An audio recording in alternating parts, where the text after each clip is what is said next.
to us live from Johannesburg. He is a South African endurance walker and the founder of a charity initiative. He is known for doing extreme long-distance walks, one that recently brought him to our province, a high-profile walk from Benoni to Durban. That's about 600 kilometers, and this is all for Sadie and Jesse and for Doc 8. Gregg Mitchley, good morning. Jerry, what's happening? Are you well? Oh, I'm so good. Thank you so much for making time for us this morning, man.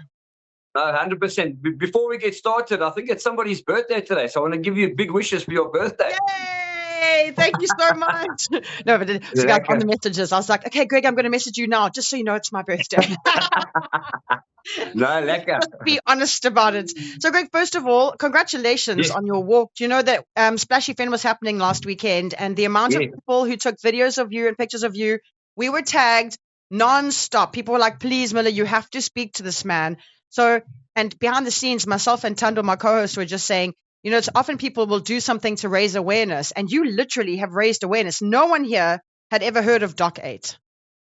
Yeah, shame. Look, I'd like the people to go into it and read more specifically what it's about, but it's got to do with the immune system. It's a brother and a sister. It's a very, very rare disease, and it's the first in South Africa. They've had to actually separate the brother and the sister at the moment because the one's having an operation in America. It's like, you know, if they get a cough or a sneeze or something, that could actually lead to very bad circumstances. So it's not just a normal cough that they get. It's got to do with the red blood cells not performing. It's a very, very particular disease. And then there's another little boy, Geordie, who has a severe, he's got a severe autistic disability. And on top of it now, he's just got cancer. So the poor little guy is going through absolute war, you know. So I thought, I'm going to do something, at least help somewhere, you know. Well, Greg, you know, before you continue, I was looking it up this morning because I had never heard about this. And it says Doc 8 immunodeficiency is a very rare, as you said, genetic immune disorder. It is caused by the mutation in the Doc 8 gene. Never even knew that was something we had. It severely weakens the immune system. It says the body cannot fight any infection properly. So even a minor illness becomes incredibly dangerous. So there's no cold, it's pneumonia. It's not a little wound or a cut. It's a massive infection. And there are fewer than 300 cases in the world. How crazy is that? It's madness. The only cure is bone marrow stem cell transplants, which obviously is very highly specialized and can only really be done overseas. And you decided to do this walk. And like I said, you know, we did not know about it. So you really have raised awareness for Geordie, for Sadie, and for Jess. Before we get to how can we help, how can we support, let's talk about this walk. Benoni to Durban. How was that? Yeah, no, listen, So it's so what I normally do is I go to the first toll gate. There are a few areas that I won't walk. So it's obviously Fosterus, you know, obviously circumstances, and then obviously Mooi River, which I won't. There's a little 4-5K that I won't do there. A lot of activity happening there, as you all know. But I promise you now, what made it unbelievable is the heat. The way I think when we drive our cars, we just cruise and we let the engine do the work. And then when you're on that road and you are just walking there, I promise you now, you cannot believe what you feel, the truck noises. I mean, I've tried to count. For every 8 seconds, a truck will come past. That's the whole way down to Durban. There's no breaks. There's no a minute you'll see a truck, or 3 minutes. I'm talking 8 to 10 seconds max. There's trucks pumping past you. They're a meter away from you. Your feet are burning. The adrenaline's pumping, and the sun's banging down. So you're like, whoa, but the atmosphere, that what you're doing there, you can't get tired in terms of falling asleep because you're walking. Number two, the atmosphere, the vibe, the hoots, the chanting. It's absolutely electric. It's something, it's really amazing.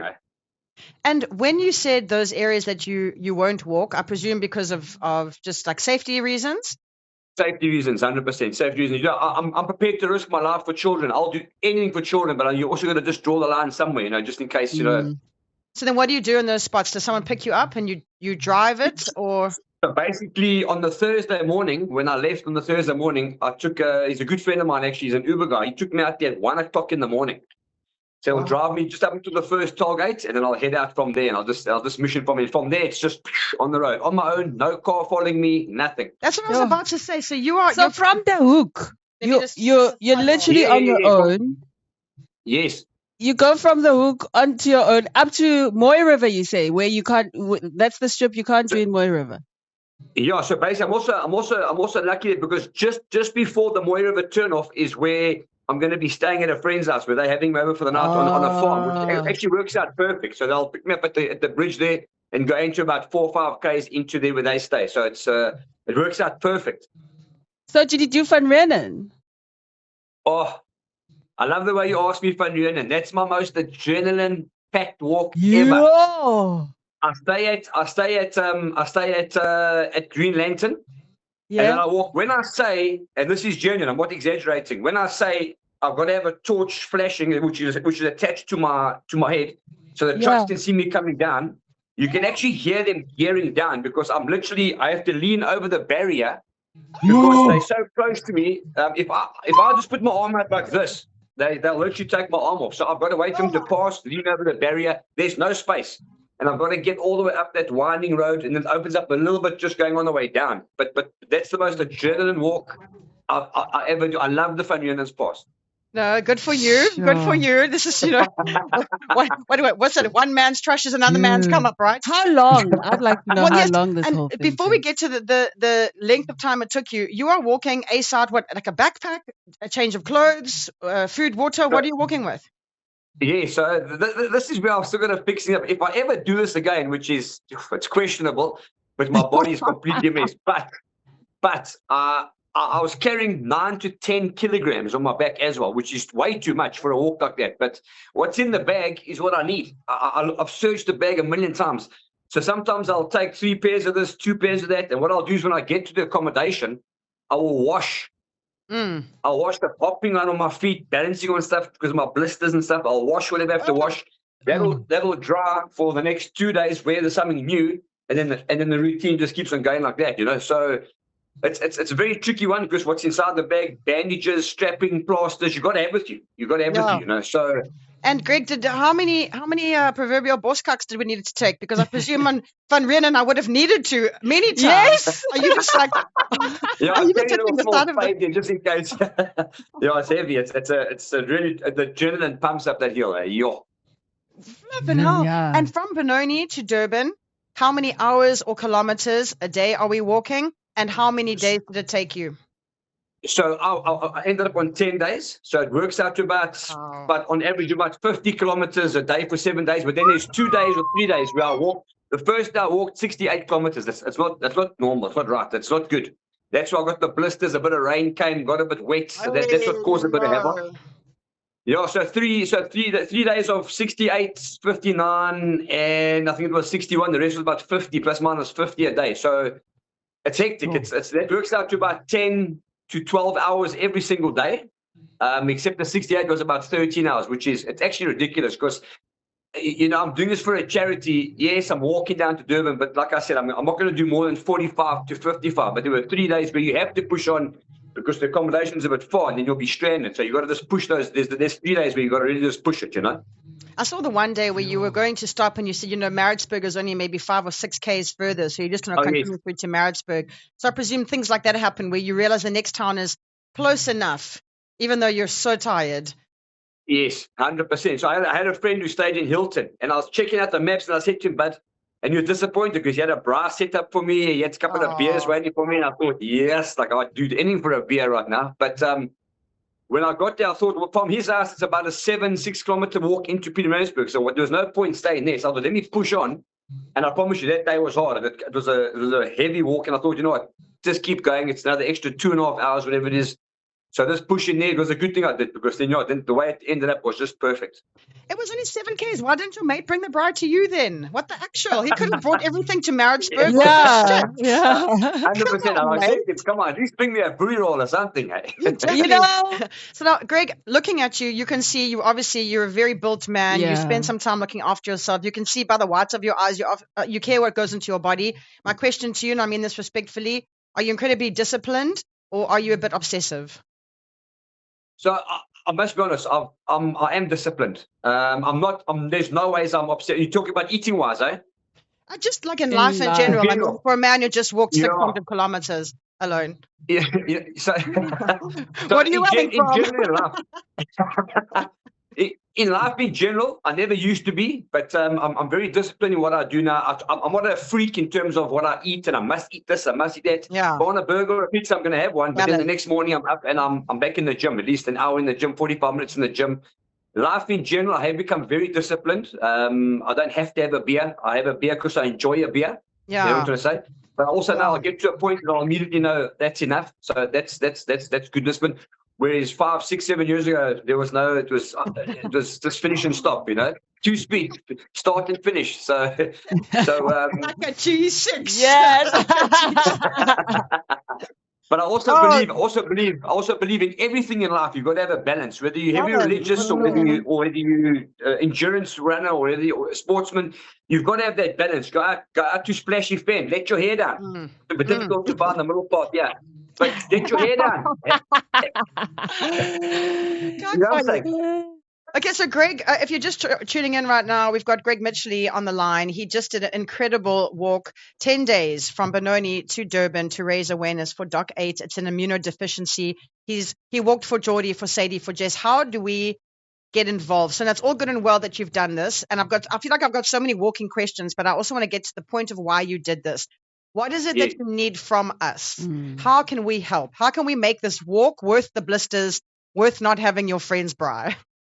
Shame, Shame, you know, so I don't want to, have you got a bit of time, man? You're okay with time? Of course. No, go ahead. Perfect. Sometimes I like to get right into detail. So a lot of people always ask me why I don't have a car following me, especially in our times today and stuff like that. You know, there's a big reason why I don't have that, because you know what happens is if I'm walking and I get sore, I mean, I'm supposed to be going for a hip replacement. I saw the doctor before I left, quite a big doctor in Johannesburg. So then my leg went 2 weeks before I left. So they say to me, why don't you take somebody with you? And my answer is very simple. It's very easy for me, because if there's 5 Ks to go, or those 3 Ks to go, which people in a car, it's a minute's drive. When you're walking 4 or 5 Ks, that's 2.5 hours walk. So I say to them, I want to feel go through a fraction of what these kids are going through with pain, and the families, the moms and the dads. Yeah, they don't so have I a don't car want to following. I get to a point where I say to myself, oh, well, I've got someone behind me. I can just jump in the car for the last 5 Ks. That might happen 3-4 days. Then you've done. I'm not going to say it's cheating. You don't cheat on things like this, but you want to. You're doing it for a reason, and it's for those kids. And I want to feel a bit of the pain that they're going through, and then you feel so-called bit better about yourself. You know, I mean, there were times I said to myself, how am I going to? After day 2, I couldn't even get to the bathrooms. So I just sat down and I said to myself, well, I'm going to be healed somehow in the next 2-3 weeks.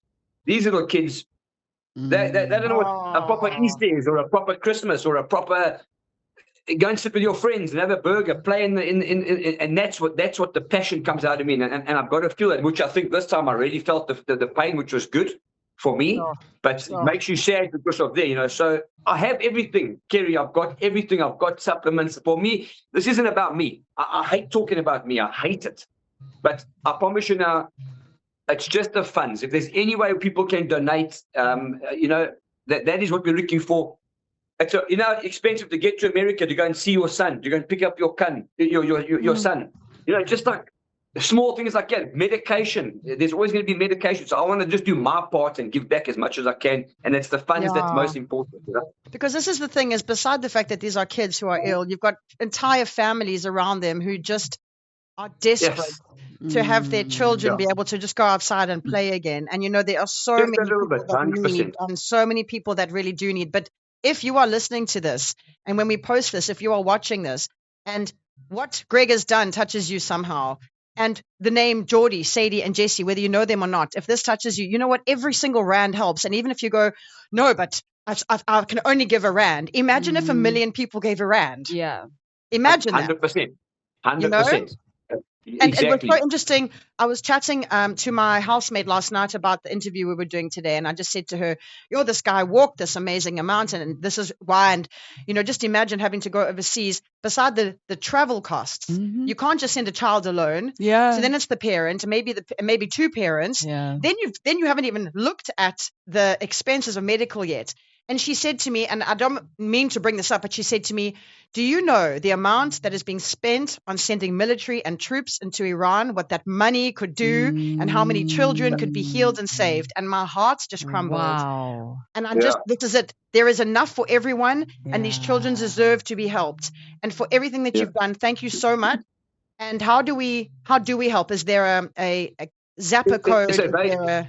Yeah, so they go onto my. I'm all over TikTok, Facebook, and Instagram. The details are there. It's in black and gold. You can't miss it.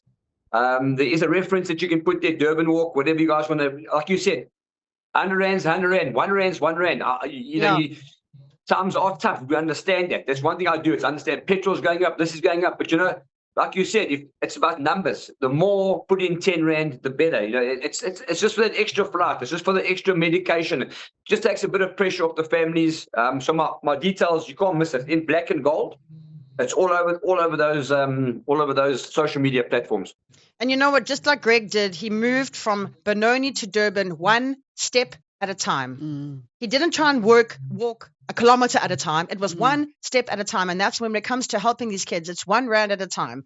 And whatever you can do to help, please. And I'm not saying, imagine it was yours. Never do that. I don't like to say that. Imagine it was your child. We don't want to imagine someone else being sick. These are 3 humans who need help.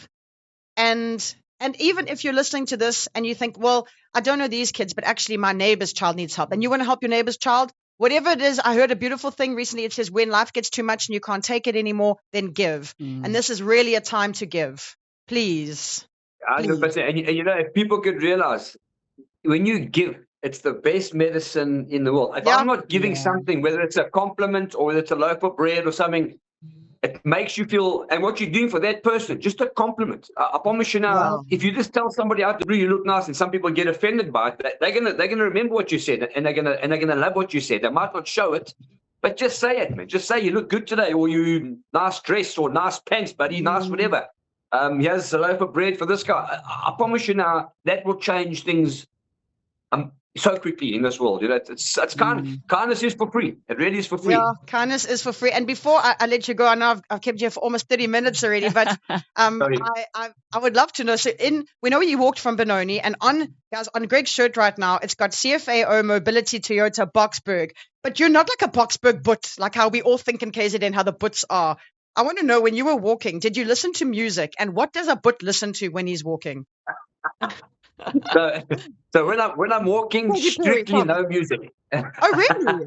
Yeah, no music whatsoever, because I'm gonna watch for drunk drivers. Of course. Yeah, drivers falling asleep. I'm gonna be a step ahead of them, because especially when I've got to go that side of the highway when they're behind me, because you can't really see much. So you gotta just hope nothing happens, because I mean, if they fall asleep in front of you, there's nothing you can do.